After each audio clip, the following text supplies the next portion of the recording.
Thanks everyone for joining us today. I'm pleased to have Ingrid Kundinger from the Wisconsin Senior Medicare Patrol with us. Ingrid's been with us once before and did a really nice presentation. And I thought, well, geez, we're at open enrollment season basically. And I mean, I imagine a lot of stuff goes on here as they fight desperately. These companies fight desperately to get business. And so I thought, let's have her on again. Ingrid, tell us a little bit more about yourself, how you got into this thing. I mean, you're an MBA, right? Shouldn't you be out in a bank somewhere? Tell us a little bit about yourself and how you got into working with seniors and the Senior Medicare Patrol. Sure, thanks.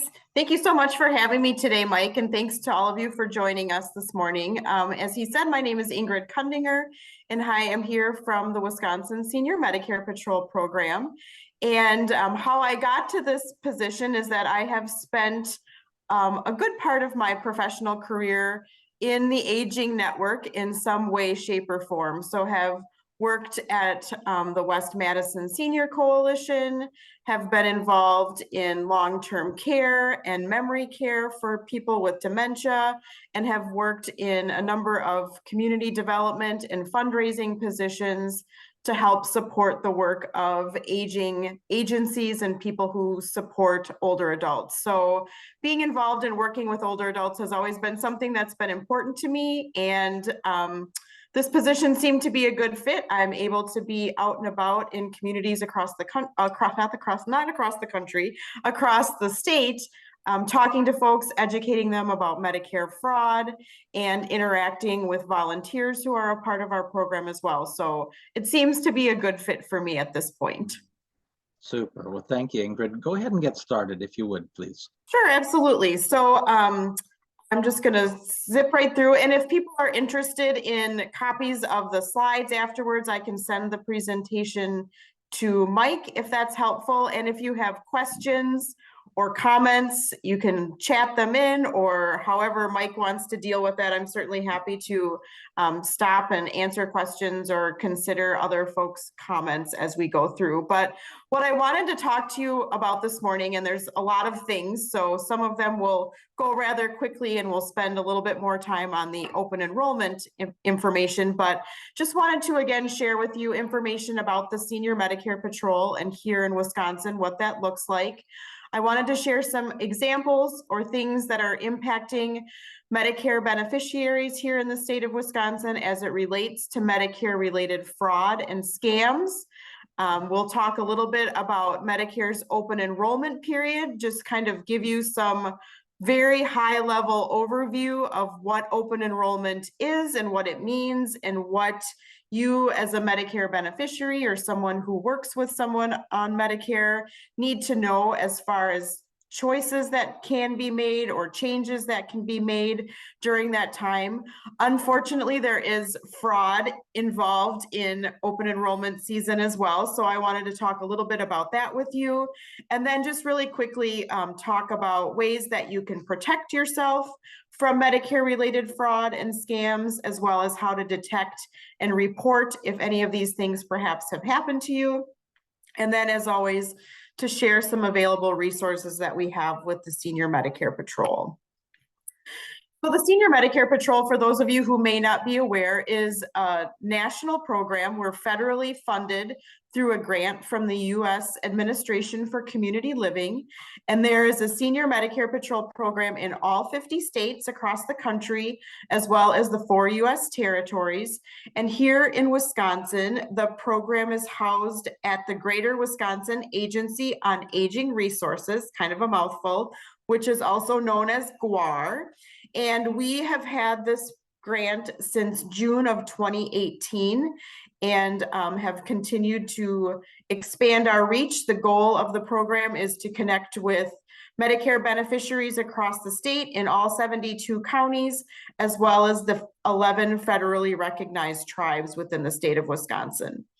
As you can see here on the screen, the mission of the Senior Medicare Patrol program is to empower and assist Medicare beneficiaries, their families, and caregivers to prevent, detect, and report healthcare-related fraud, errors, and abuse through outreach, counseling, and education. So that kind of sums up who we are, what we do, and how we go about doing that.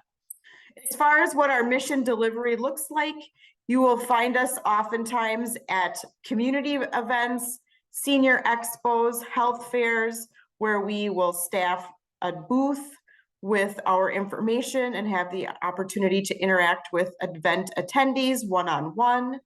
We give presentations such as the one we're doing today. We do them virtually, we do them in person, we do them for 5 people or for 500.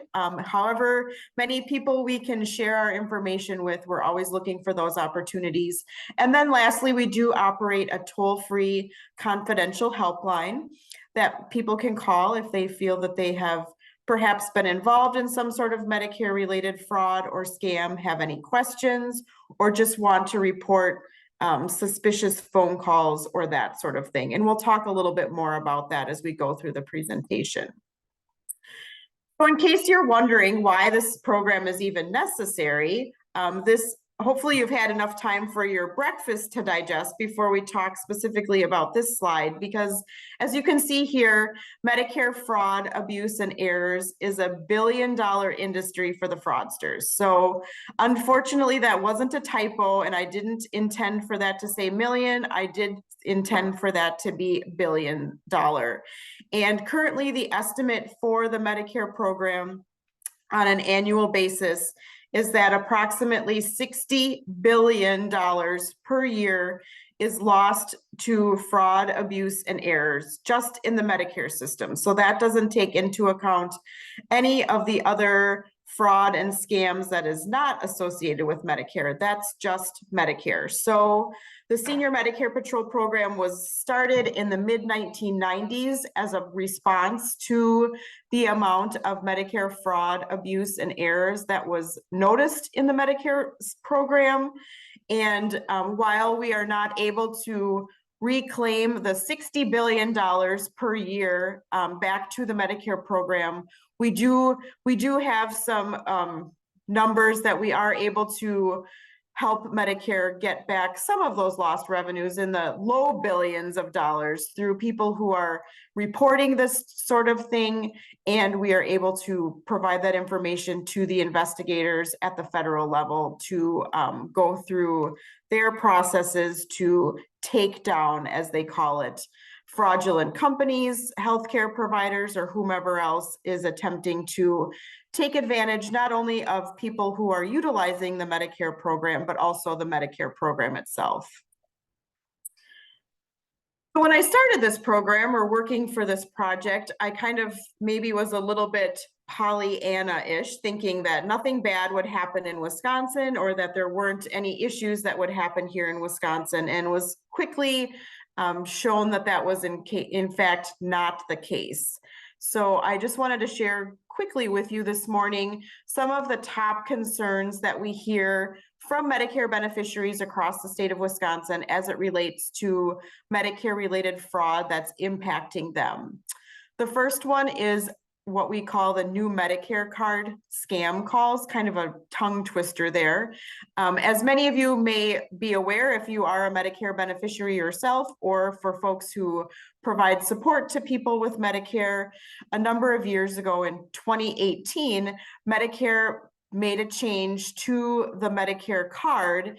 And prior to that, if you can even believe it, a person's Medicare number was their Social Security number. And for obvious reasons, that probably was never a good idea, but certainly became less of a good idea in the number of identity theft issues that happened across the country, et cetera. And so Medicare made the decision in 2018 to reformat the Medicare card numbers for everyone across the country who was on Medicare.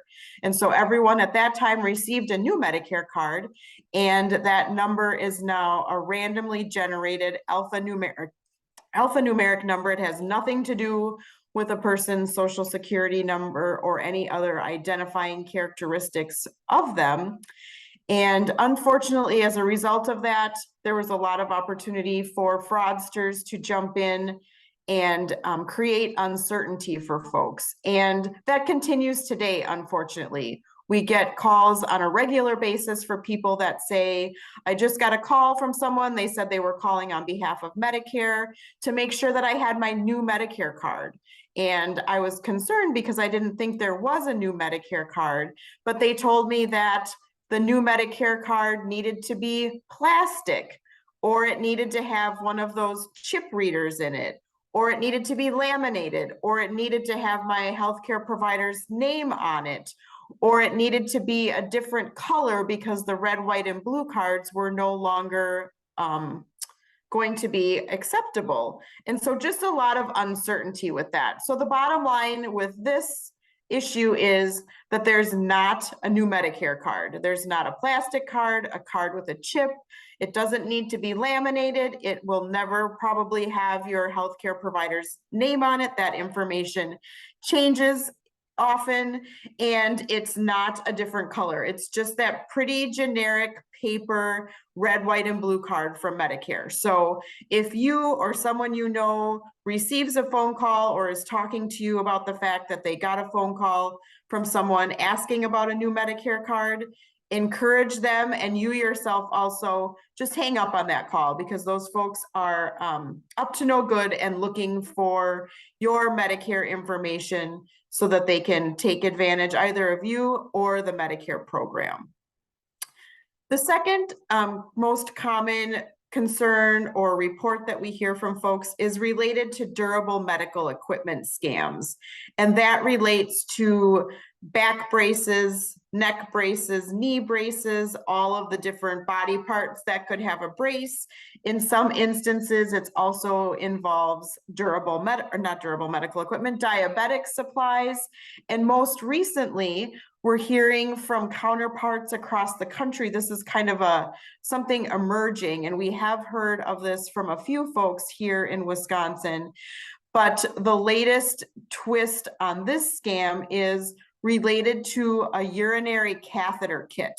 So what's happening is, in these instances, people are either receiving phone calls out of the blue from companies claiming to be able to provide information on resources to people. It's free. You don't have to worry about anything. Medicare is going to cover the cost of that. I just need to verify your information. And so if folks do that, then what happens is they end up with equipment that wasn't ordered by their doctor, and then Medicare is stuck with bills or claims for that information. In some instances, people do not receive those phone calls. And in some instances, they don't receive any physical packages. But what they're noticing is when they receive their quarterly statements from Medicare, their Medicare summary notice, they're seeing these claims that have been submitted to Medicare for all sorts of things. So we'll talk about ways that you can be more up to speed on your statements in a little bit in this presentation. But the main thing here about durable medical equipment of all types, whether it be back braces or any sort of braces, diabetic supplies, urinary catheter kits, or any other medical equipment, Medicare does cover the cost of those things. And they are absolutely something that Medicare will pay for. However, the proper way in which that is to happen is that you would speak with your healthcare provider and receive an order for that equipment, and then you would be able to go to a local durable medical equipment company, be fitted for that supply, whatever that is that you're receiving, and be shown how to use it properly so that you don't have any further damage. What happens is, if the person who calls you randomly out of the blue, they get your Medicare number, they share it with a healthcare provider who is basically willing to put their medical license on the line to write prescriptions for patients they've never seen and they've never talked to. They match up that order with your Medicare number, submit that claim to Medicare. And what happens is these healthcare providers who are working with these companies, they get what's called a kickback. So they're a part of this kickback scheme. So that means that for every order that they submit to Medicare, or every claim that they submit to Medicare, and Medicare makes a payment on that claim, they receive some sort of monetary compensation for that. One example that I can share is that there was a doctor in Edgerton, Wisconsin, which is just in the Janesville area. And over a 4-year period, he submitted nearly $26 million in claims to Medicare for durable medical equipment for people all across the country, of which Medicare made payment on about $13 million of those fraudulent claims. That all caught up to him. He is in prison. He will no longer practice medicine ever in his life. And they are still working out the details of the restitution so that Medicare can reclaim some of the monies that they spent fraudulently. But when he was in court, the judge asked him, what was the motivation for this? And he told the judge he was just trying to get by and that he was receiving $30 for every claim that he successfully submitted to Medicare and Medicare made a payment on. Now, I'm not saying that $30 isn't a lot of money, but I'm saying that at the end of the day, this doctor was willing to risk basically everything for $30 per claim submitted to Medicare. So the moral of this story is, again, to work directly with your medical team, not someone who calls you randomly out of the blue, not responding to a television commercial that maybe you see or a mailer that you would receive, but work directly with your healthcare team so that you can be sure that you're getting the best equipment for your situation and that it's all being billed to Medicare in the proper way. The next thing that I wanted to talk about really quickly is the COVID-19 at-home test kit scams. So there were a lot of opportunities for fraudsters to take advantage of folks throughout the COVID-19 pandemic. From the very beginning, what we learn about fraudsters, especially as it relates to Medicare-related fraud, is that they are watching the news just as closely or perhaps more closely than we are, and they're looking for opportunities to take advantage of people when there's uncertainty, when there's gray area, when people aren't sure of what's going to happen next. And obviously, the COVID-19 pandemic created all sorts of opportunities for the fraudsters. The most recent thing that we've seen is that with the ending of the public health emergency, and that took place in May of this year, the way in which at-home test kits were paid for by Medicare changed at the end of that at the end of the public health emergency. And so where Medicare was paying for up to 8 at-home test kits per Medicare beneficiary per month, Medicare made the decision that they would continue to cover COVID tests, but only if it was ordered by your healthcare provider. So Medicare is no longer covering the cost of at-home test kits. What happened was that there were companies all across the country, pharmacies, durable medical equipment companies, that had stockpiled COVID-19 at-home test kits, I think thinking that they didn't think that the healthcare or the public health emergency was ever going to end. And so they were just going to continue to be able to send people numerous kits per month, submit billing to Medicare, and everything would be fine. But that all came to a screeching halt in mid-May. And so at that point, they were desperate to get these kits into people's hands. So we received reports from people all across the state that either they tripped over boxes of Medicare or of COVID tests when they opened their front door, or when they received, again, their Medicare summary notices, they noticed that Medicare had made payment on test kits that they had never requested and never received. And so that sort of fraud kind of skyrocketed quickly after the ending of the public health emergency. It has started to slow down a bit, but we still on a weekly basis are hearing from people who are either going back and looking at past Medicare summary notices, or that they're still every once in a while seeing these pop up. And so again, that just speaks to the importance of looking at your statements on a regular basis. Next, and this is where we'll transition to talk more about Medicare's open enrollment period, is misleading advertising of Medicare plans. So unfortunately, a lot of times there are television commercials that are starting to air or that seem to air year round with perhaps celebrities, former football stars, actors, people who are sharing information to people wanting you to think that you're missing out on a great benefit, or that you're entitled to these things, or that there's money that you're leaving on the table, so to speak, as it relates to these benefits. And so a lot of that happens right now as we're gearing up for Medicare's open enrollment period. So I'll come back to more of the specifics of that, but just wanted to talk high level about what Medicare's open enrollment period is and kind of what happens during that time period. So first of all, Medicare's open enrollment period, which is also known as the annual enrollment period, happens every year, and it starts on October 15th and runs through December 7th of each year.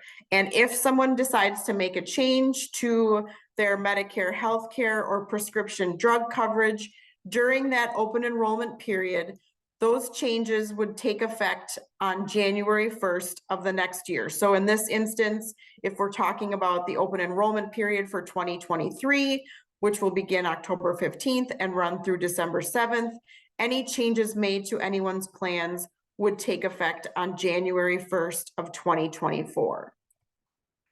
So there's a couple of points that I just want to make sure people understand as it relates to the Medicare open enrollment period. So the first thing is that just to be aware of the changes that you're able to make during this time period. So during this time period, you can join a new Medicare Advantage plan or a standalone Part D prescription drug plan. So if you think that there's something, or you've done some research and there's a better plan available for you in either of those things, this is the time to make that change for next year. You can also switch if you're someone who is currently receiving original Medicare and you make the decision to what we would call privatize your Medicare coverage, meaning that you would switch to a Medicare Advantage plan, meaning that you would work directly with a private health insurance company for your Medicare coverage. You're able to make that change. And then you can also switch from a Medicare Advantage plan to original Medicare during those time period, during the open enrollment period. So those are the changes that can be made. One thing that's really important, and that happens during this month and leading up until open enrollment period, is that it's really important for Medicare beneficiaries to review your current coverage as it relates to your health and drug coverage. So what's important to know here is that Medicare Advantage and Part D plans usually make changes to their plans every year. So it's really important for Medicare beneficiaries to understand what changes are going to be happening with the current plan that they have, both as it relates to medications or prescription drugs that you're taking, as well as to make sure that the current providers that you're seeing and pharmacies that you're using would still be in what would be considered that plan's network. Sometimes those are the changes that plans make during the year. Maybe they drop a provider network, they add someone else, or they change what's called their drug formulary, which is the overview of all the prescription medications that that particular plan covers, and kind of gives you the pricing structures and the tiers, if that's appropriate, for the medications that they're covering. So during this time, your current plans, if you have a Medicare Advantage plan or a Part D plan, they are to send you by September 30th information, what's called your annual notice of change and evidence of coverage. So this, and I know you're probably getting bombarded or will start to be bombarded with all sorts of mailers from not just your current Medicare Advantage plan, but many others. So I know that that can be a little bit confusing as far as all of the mail that you would receive, but it is important to be on the lookout for information that's coming to you from your current plan, so that you have the opportunity to review that information and understand what changes they're going to make for next year.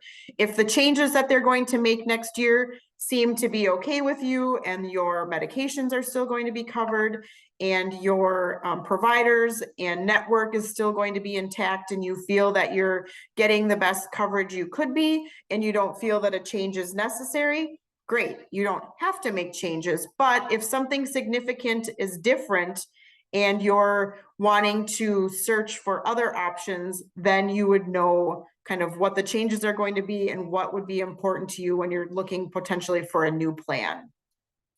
If you're someone who has original Medicare, it's important for you to either go to the Medicare.gov website, or when you receive your 2024 Medicare and You handbook, just review that so that you can learn about any important changes with benefit coverages for original Medicare for the upcoming year. You could also contact Medicare via their toll-free helpline to get more information as well. So that's something that we all need to make sure that we're taking the time to do, is understand what, if any, changes might be happening with your current plan so that you're educated about that going into the open enrollment period. Next, it's important for you to understand how you would go about making changes to your Medicare health and drug coverage if that's something that you decide would be in your best interest. So I've just outlined a couple of ways that you can go about doing that here. One, as I mentioned earlier, you can call 1-800-Medicare to make changes by phone if you have the information available that you are wanting to switch to. You can visit the Medicare website, again, which is medicare.gov, to compare options, and in some instances, enroll online. Not all plans make that available online, but some of them do. You can contact plans directly to learn about the services they cover or to enroll. A couple of caveats here would be to make sure that you confirm everything before making a final decision, or that you've got all of your questions answered. And we always suggest that people request everything in writing from the insurance plan before they would make any decisions, so that you have all of that information at your fingertips and that you can look through that before making a decision to make a change. And then lastly, you can connect with your state health insurance assistance program, which is also known as SHIP. And here in the state of Wisconsin, there are elder benefit specialists and other SHIP counselors located at local aging and disability resource centers and aging units and tribal aging units across the state. So those are staff that are trained as enrollment counselors who can provide you with some assistance and listen. They're not going to make the decisions for you, but they're going to help you sift through some of the information. And one of the great things about these resources here is that they're unbiased, meaning that they are not receiving a commission from a particular insurance company or plan. They are being paid by their ADRC or their county or whatever the payment structure is if they're employed by a municipality, but they are not being paid on commission. So they're able to provide you with that unbiased support and information, and are not more concerned about perhaps what the commission would be for their own pocket. We also here in Wisconsin have the Medigap helpline, which is a toll-free number that is operated by the state of Wisconsin's Board on Aging and Long-Term Care, and they have counselors available as well to help answer questions and provide additional information as it relates to Medicare health and drug coverage, Medicare Advantage plans, retiree benefits, all of those sorts of things. And when you connect with any of these resources, they're all available at no cost to you, and that information is confidential. So those are some really great resources for you if you aren't sure where to get started, or maybe you're new to Medicare at all. You're not even to the point of making changes. You're just soon to be turning 65 or have just recently turned 65 and have just lots of questions about how to get started. Staff at the local aging and disability resource centers or the Medigap helpline here in Wisconsin would be great places for you to get started and get some information. And then lastly, and this is kind of where the Senior Medicare Patrol comes in as it relates to Medicare's open enrollment period.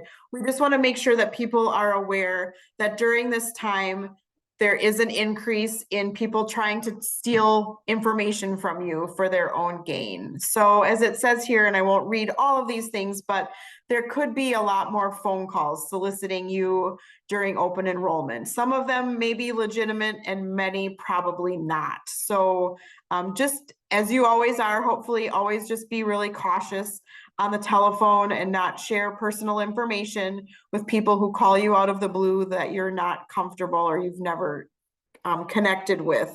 A couple of important reminders here. Medicare is not going to call you to verify information or to ask you any questions as it relates to Medicare's open enrollment period. So if anyone calls and says that they're calling from Medicare or on behalf of Medicare, again, just hang up. Those people are trying to trick you into something.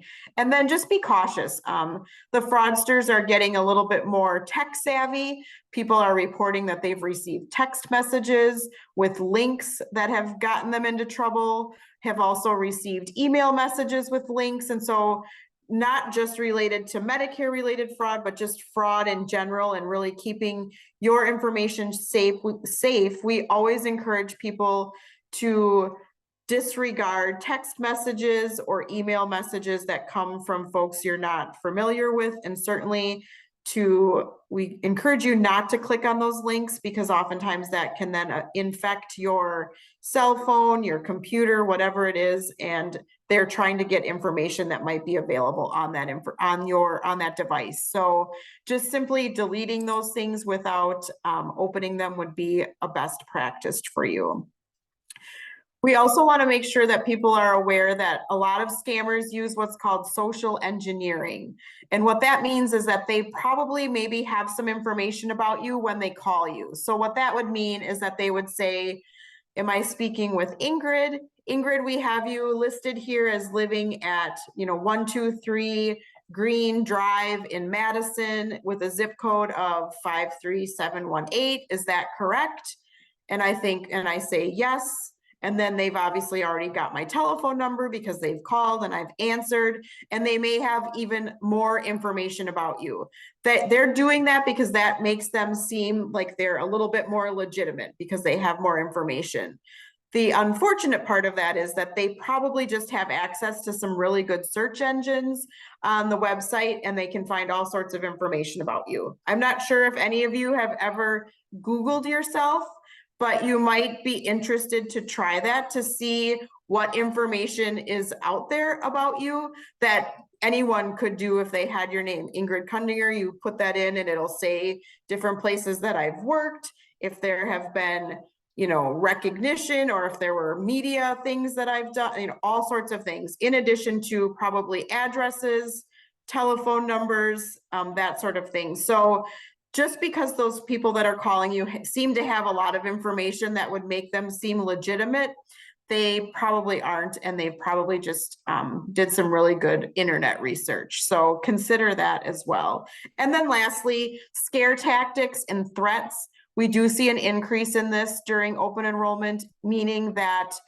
the folks on the phone are really encouraging people to make a decision today. We need you to make this decision now before we get off the phone with you. This needs to happen or you're going to miss out on some of these benefits, etc. The thing about this is that the open enrollment period goes from October 15th until December 7th at 11:59 p.m. So if you're talking to someone on October 15th, you are not in a hurry to make that decision and you do not need to make it immediately right then. So you can hang up the phone and take your time to do your research.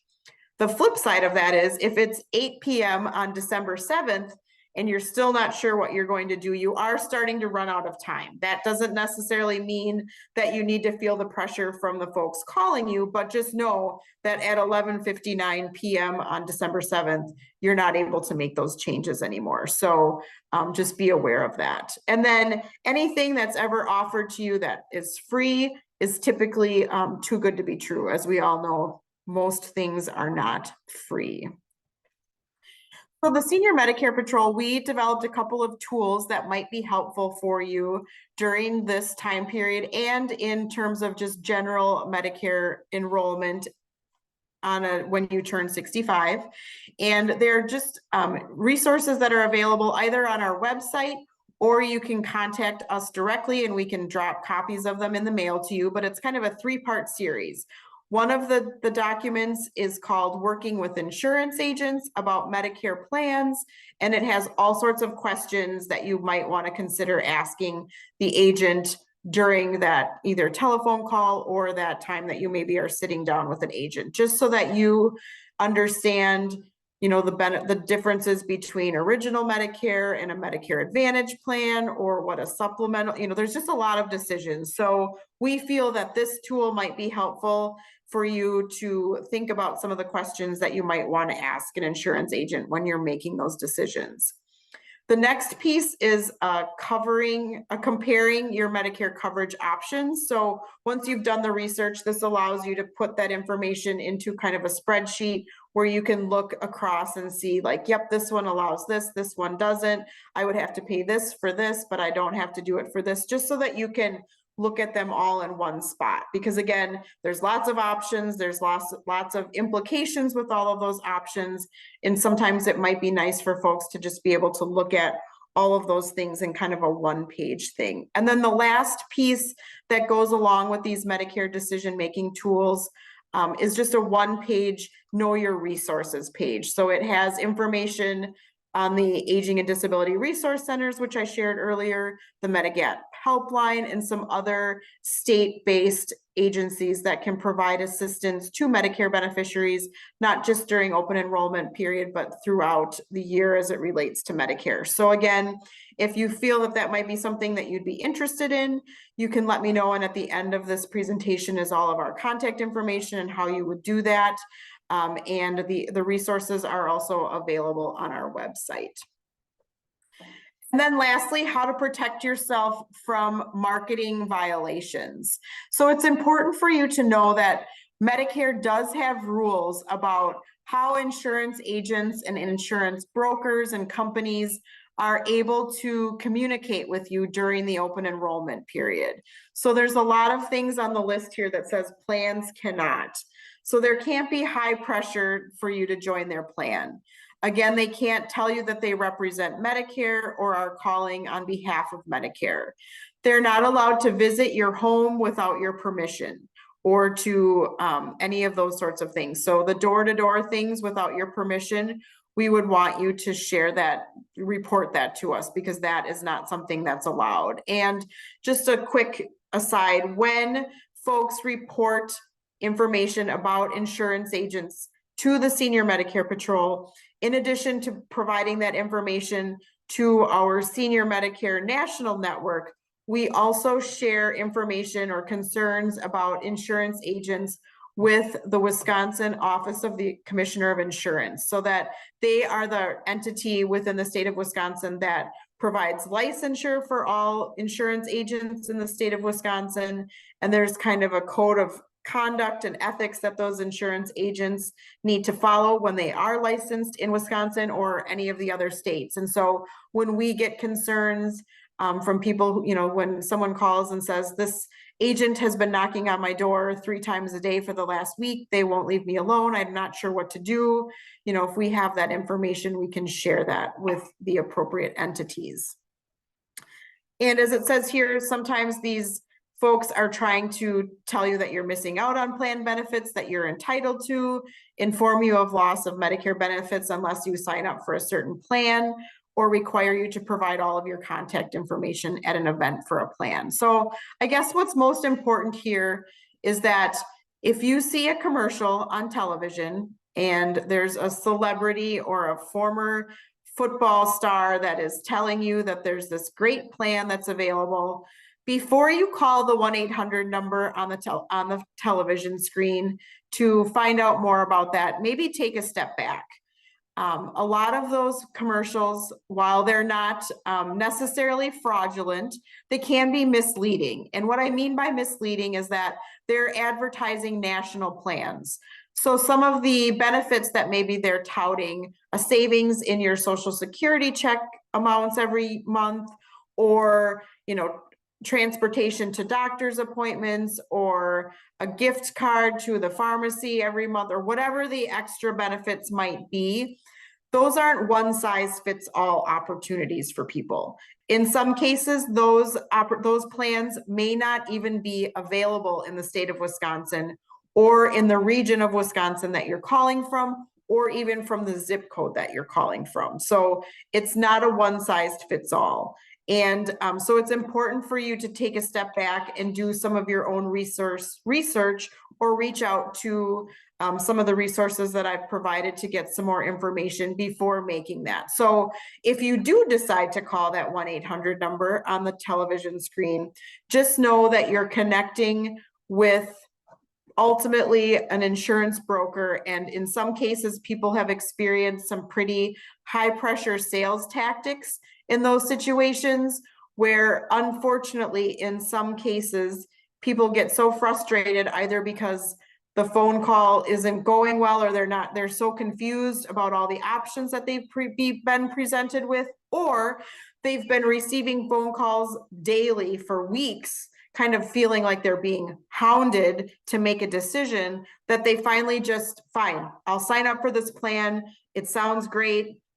Great, I'll do it. If it's going to end all these phone calls, if it's going to get me off the phone with you, I'll do it. And then what happens is, in some cases, not all cases, that in come January 1st, when that new plan takes effect, maybe when they go to the doctor for the first time in that new plan year, they learn that their provider is no longer in that network for their new coverage plan. And so they walk out of that appointment with a bill that they weren't anticipating.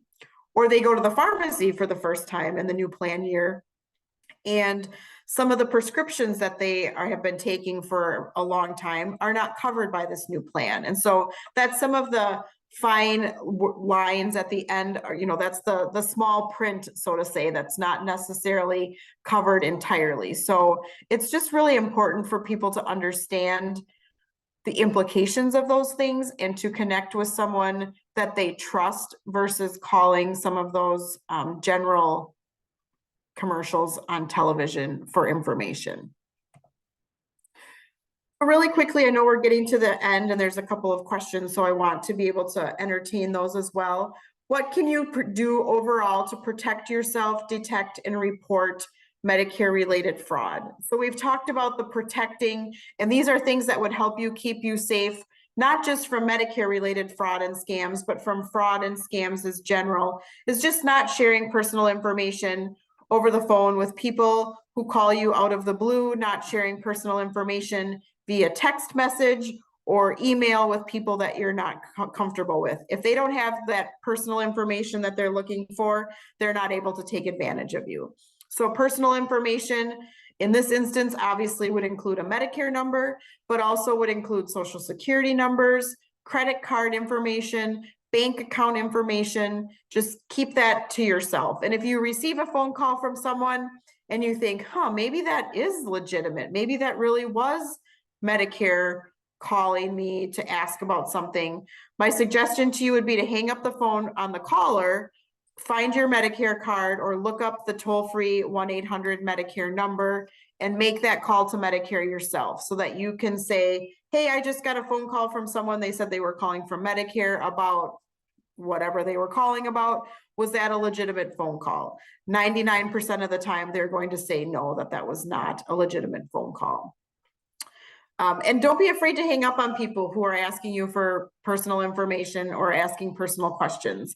I know that we have all been taught to be polite on the phone, but unfortunately, the world that we live in these days, polite doesn't always get it done. And so the folks that are on the phone trying to take advantage of you or the Medicare program, they are not being polite to you. So by all means, feel free to hang up the phone on people who are asking you for that information.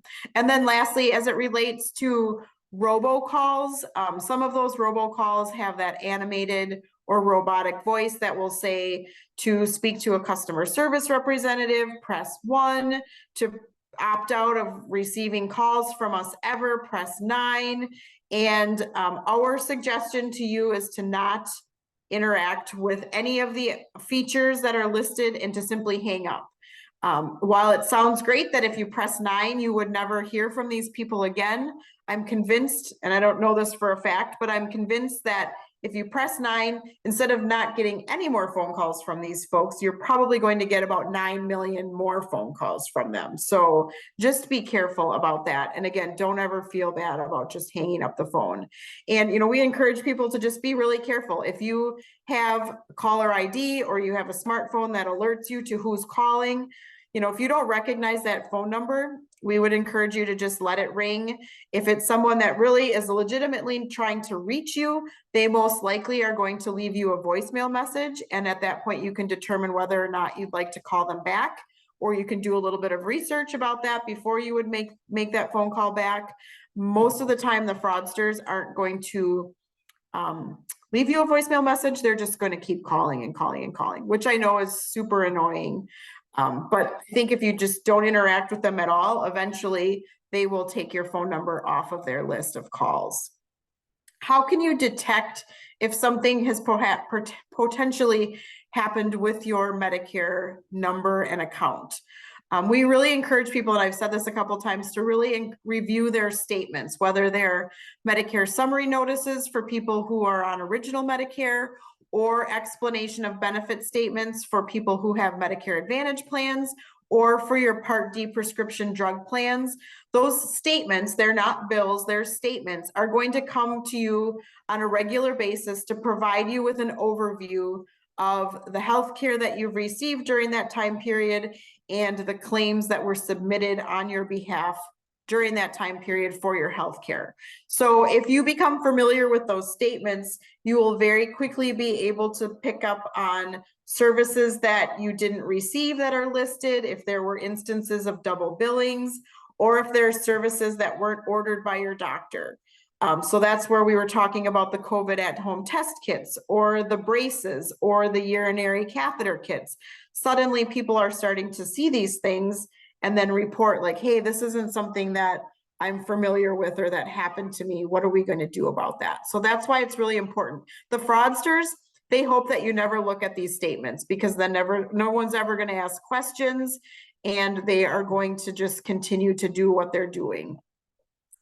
We do have, at the Senior Medicare Patrol, we have what we call our My Healthcare Tracker, which is just a small notebook resource tool that you can take with you to doctor's appointments, where it's not intended to keep your whole health history and all that information, but rather just to write down a quick reminder. Maybe it's the date, the doctor that you visited, and maybe you got a flu shot. So I would write September 20th, I saw Dr. Smith and I got my flu shot.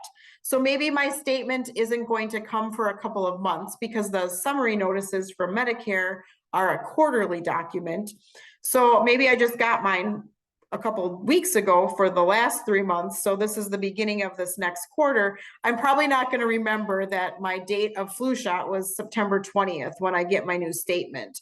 If I'm using this tracker or another similar system, when I get my statement, I'm able to quickly compare the dates that I have in my tracker with the little bit of information with my statements to know that those things line up. So if you are looking for something to help you keep track of these things, you can jump on our website and order one, or you could call our toll-free helpline. They're available at no cost. And so we're certainly wanting to share that information with people.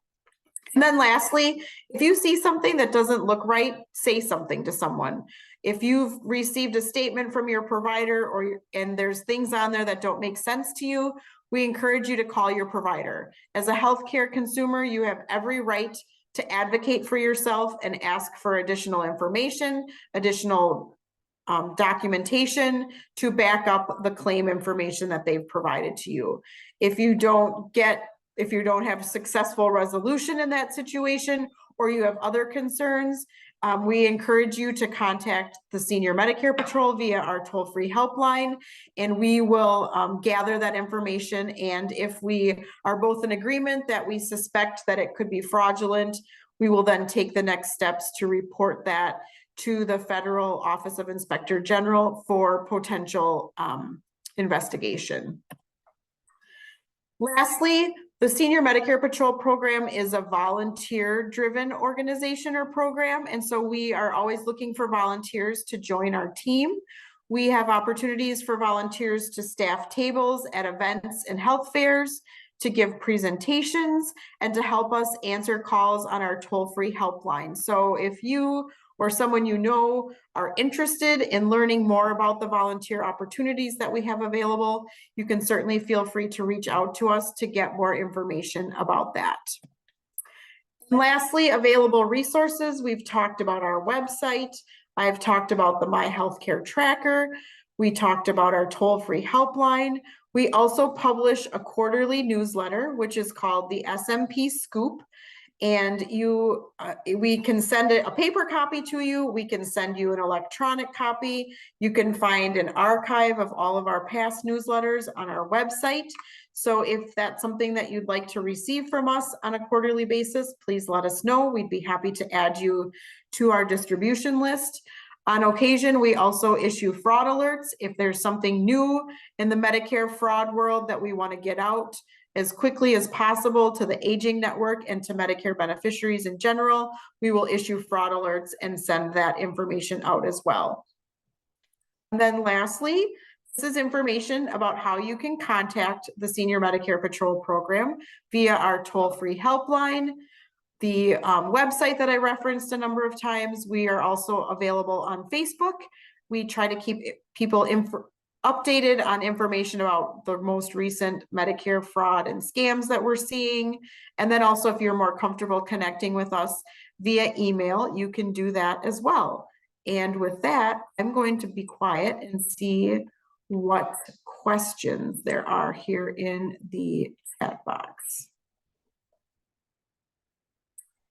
Yes, I will have a booth. Thank you for putting that in the comments, Mike. So all of our information will be available at the Triad Conference in October in Madison.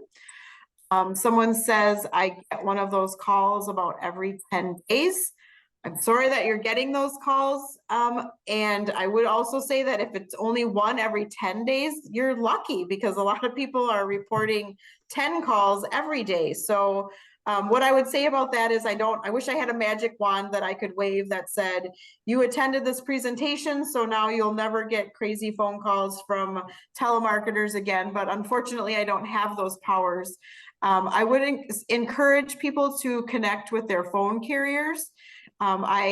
Sometimes they have services that are available either at no cost or part of a monthly service fee that would potentially block some of the calls that you might be getting. My personal cell phone, I have AT&T as my coverage, and they provide like possible scam or telemarketing in my caller ID. And so that just tells me that I don't have to answer those phone calls. But again, just be cautious, and I'm sorry that you're getting those phone calls.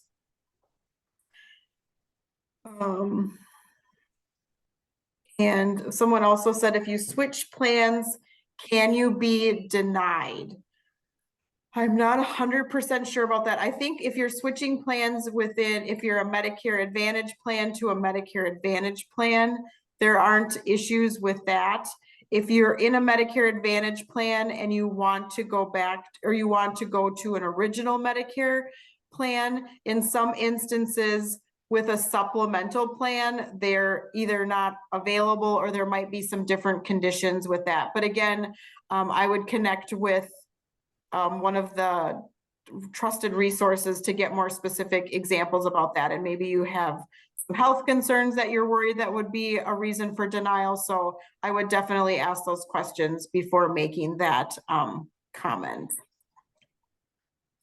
Can I assume that the billions of fraud does not account for loss to individuals? That estimate that I stated as it related to the billions of dollars, the $60 billion estimate for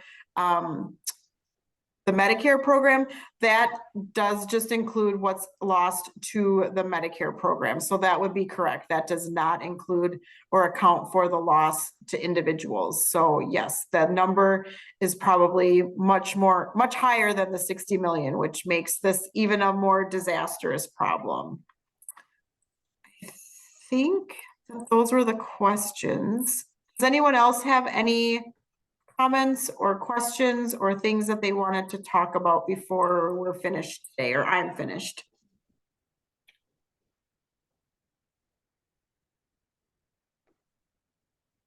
I might chime in just a second, Ingrid. You've seen quite a bit of the, ingenious nature of these fraudsters. What would be an example of something that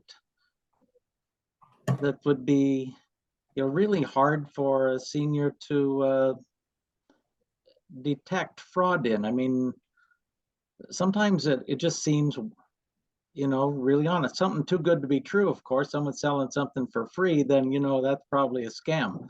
But you get some of these that are very realistic. Do you have any examples of these realistic come-ons that in the end turned out to be frauds? Absolutely. I think that some of the examples that I shared earlier related to either the new Medicare card scam calls or some of the durable medical equipment, they're companies that are calling, these fraudsters, they're good at what they do. I mean, we're talking billions and billions of dollars. So, they're smooth talkers. They sometimes are able to develop rapport with people. They're asking about the weather or asking about, someone's family, or do you have grandchildren? And they are very, in some cases, very friendly on the phone. And so, they can tell when someone's starting to answer those questions and be more comfortable.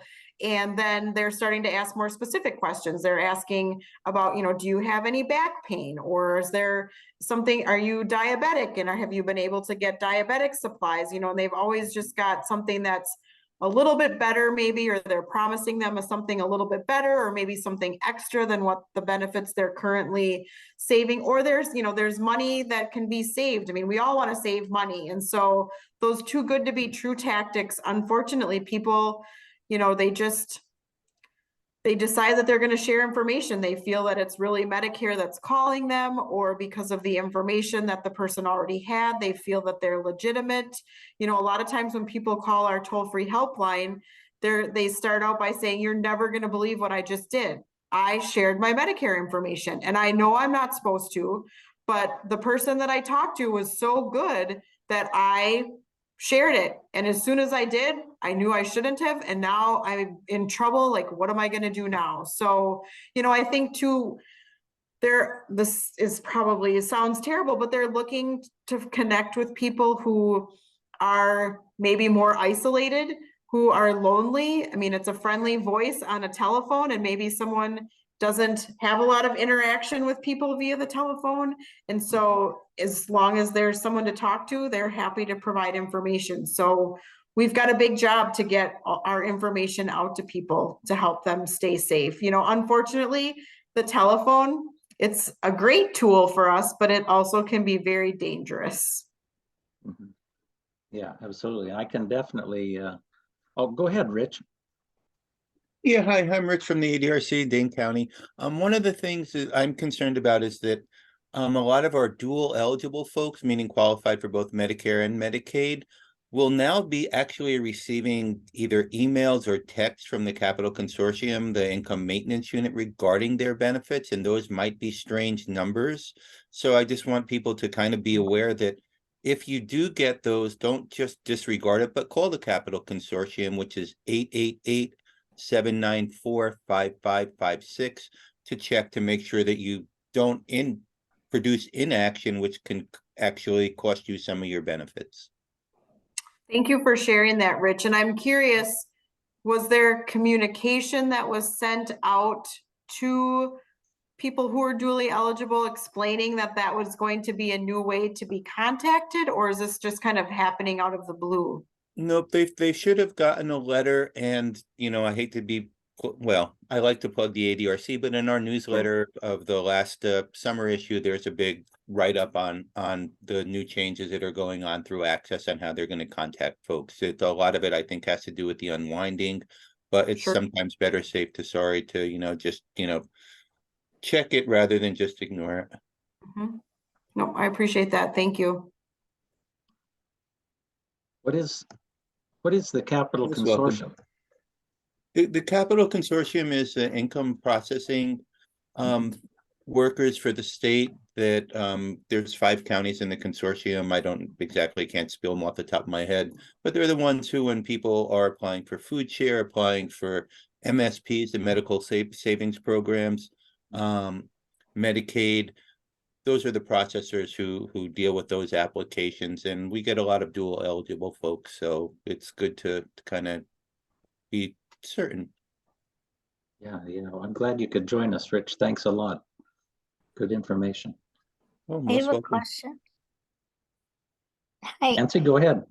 yeah, there's these ads that pop up and they keep saying that you have a grocery allowance. Medicare people can get a grocery allowance of up to, $900 or whatever. And other benefits. Are these fraud too? I wouldn't say they're necessarily fraud, but it could be misleading because it could be that in a very specific instance, people might be eligible for those things.